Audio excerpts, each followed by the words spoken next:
क्या भगवान श्री राम भी मांस खाते थे? अगर नहीं खाते थे तो हिरण को क्यों मारा? एक बड़ा सवाल। नमस्कार, जय श्री राधे, जय श्री कृष्णा।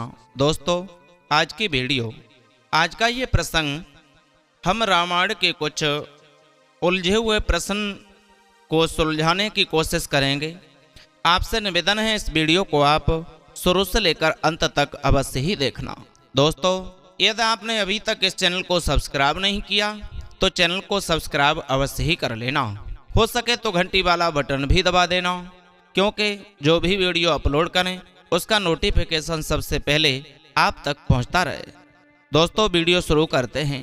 जानते हैं कि प्रभु राम मर्यादा पुरुषोत्तम श्री राम थे और मर्यादा में रहकर के उन्होंने एक स्त्री का भी वध किया और एक हिरण को भी मारा। इससे अवगत होता है, ज्ञात होता है, क्या प्रभु श्री राम भी मांस आहार करते थे, मांस खाते थे। कुछ लोगों के दिमाग में ये विचार गूंजता रहता है कि अगर जीव हत्या करना पाप है तो भगवान श्री राम ने हिरण को क्यों मारा था। जय श्री राम। दोस्तों, आज की वीडियो में जान लेते हैं। हम इस वीडियो को शुरू करते हैं। आज की वीडियो में जानेंगे कि प्रभु श्री राम ने मांस नहीं खाया था। अब ऐसे मानने वाले नहीं तो फिर कैसे मानेंगे, तो इस वीडियो को अवश्य ही सुने। दोस्तों, भरत के लिए आदर्श भाई, हनुमान के लिए स्वामी, प्रजा के लिए नीति कुशल व न्याय प्रिय राजा, सुग्रीव व केवट के परम मित्र और सेना को साथ लेकर चलने वाले व्यक्तित्व के रूप में भगवान श्री राम को पहचाना जाता है। उनके इन्हीं गुणों के कारण उन्हें मर्यादा पुरुषोत्तम के नाम से पूजा जाता है। दोस्तों, वनवास के दौरान भगवान श्री राम अपने भाई व माता सीता के साथ आश्रम में थे। तभी रावण ने मामा मारीच से सीता को हरण करने की योजना बनाई। जब राक्षस मारीच ने मना किया तो रावण ने उसे भय दिखा करके जबरन स्वर्ण हिरण रूप धारण करने पर मजबूर कर दिया और मजबूरी में स्वर्ण हिरण का रूप धारण कर, यानी सोने का हिरण के रूप का धारण कर वह आश्रम के पास पहुंचा। मारीच को देख माता सीता ने अपने पति श्री राम से इस स्वर्ण हिरण को लाने का आग्रह किया, निवेदन किया, जिस पर श्री राम ने माता सीता की इच्छा पूर्ण करने के लिए उन्होंने हिरण रूपी राक्षस पर बाण चलाया। इसके बाद यह राक्षस अपनी माया दिखाते हुए वहां से भागा, लेकिन श्री राम ने इसकी माया को देख समझ लिया कि यह कोई साधारण हिरण नहीं बल्कि राक्षस है। तो उन्होंने अपनी शक्ति का प्रदान करते हुए राक्षस मारीच का एक ही बाण में वध कर दिया।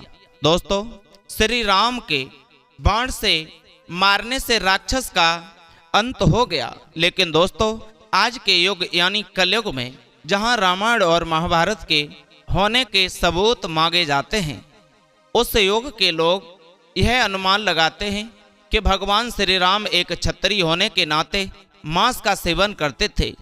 इसीलिए तो माता सीता ने उन्हें हिरण मारने लाने के लिए कहा था। यदि राम मांसाहारी नहीं थे तो क्यों माता जानकी ने हिरण की मांग की थी? कुछ लोग यह भी कहते हैं कि माता सीता ने हिरण के चमड़े की मांग भी की थी, क्योंकि वह उस चमड़े का आसन या फिर वस्त्र बनाना चाहती थी। यदि मृग जीवित हाथ ना आया तो उसकी मृग चमड़ी कितनी सुंदर है, आपकी पूजा में आसन के काम आएगी। क्यों माता जानकी ने हिरण के चमड़े की मांग की थी? दोस्तों, और प्रभु श्री राम उस हिरण को मारने भी चले गए, जबकि धर्म तो यह नहीं सिखाता कि यदि ऐसा था तो प्रभु श्री राम ने एक मांस आहारी थे।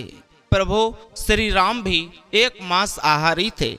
प्रभु श्री राम एक सन्यासी और वनवासी थे। भगवान श्री राम, भाई लक्ष्मण और माता सीता अपना राजपाट और राजसी वस्त्र सभी को त्याग कर चले गए थे। तीनों प्राणियों ने सन्यासियों के भेष को धारण कर लिया था।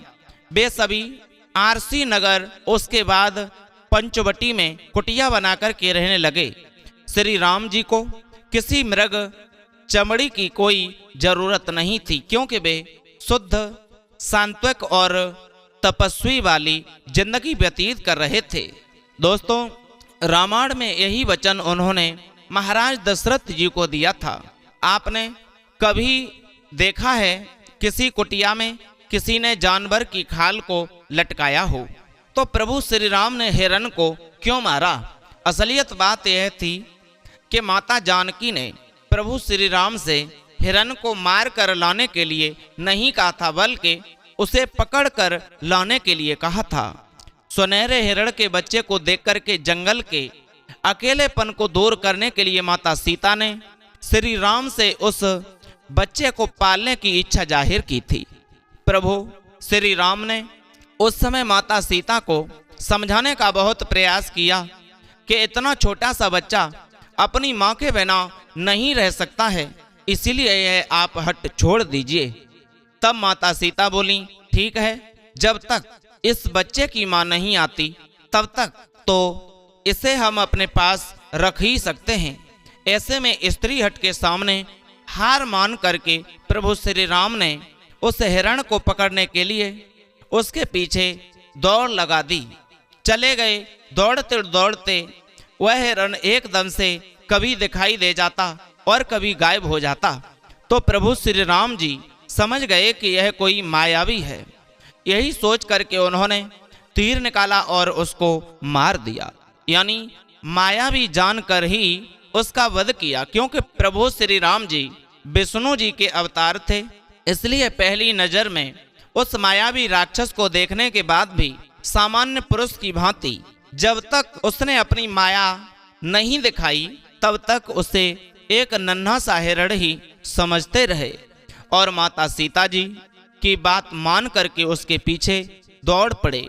दोस्तों, वे सब कुछ जानते थे, लेकिन यदि भगवान श्री राम ऐसा नहीं करते तो आगे की लीला नहीं होती, इसलिए उस हिरण को मारा था। तो अब आप लोग भली भांति समझ गए होंगे कि भगवान श्री राम मांस आहार तो नहीं करते थे, बल्कि सीता के अकेलेपन को दूर करने के लिए सीता उस हिरण को देख करके मोहित हो गई थीं, इसीलिए उसके पीछे गए। भगवान प्रभु श्री राम तो हमेशा कंदमूल, फल और शुद्ध शाकाहारी भोजन किया करते थे। दोस्तों, आपके दिमाग में जो भी डाउट था वो शायद उम्मीद है क्लियर हो गया होगा। आपको ये वीडियो यदि अच्छी लगी तो चैनल को सब्सक्राइब करें, लाइक शेयर कमेंट करना न भूलें। फिर मिलते हैं ऐसे ही किसी नए इंटरेस्टिंग टॉपिक के साथ, मोटिवेट करने वाली कहानी के साथ। तब तक के लिए सभी भक्तों को जय श्री राधे।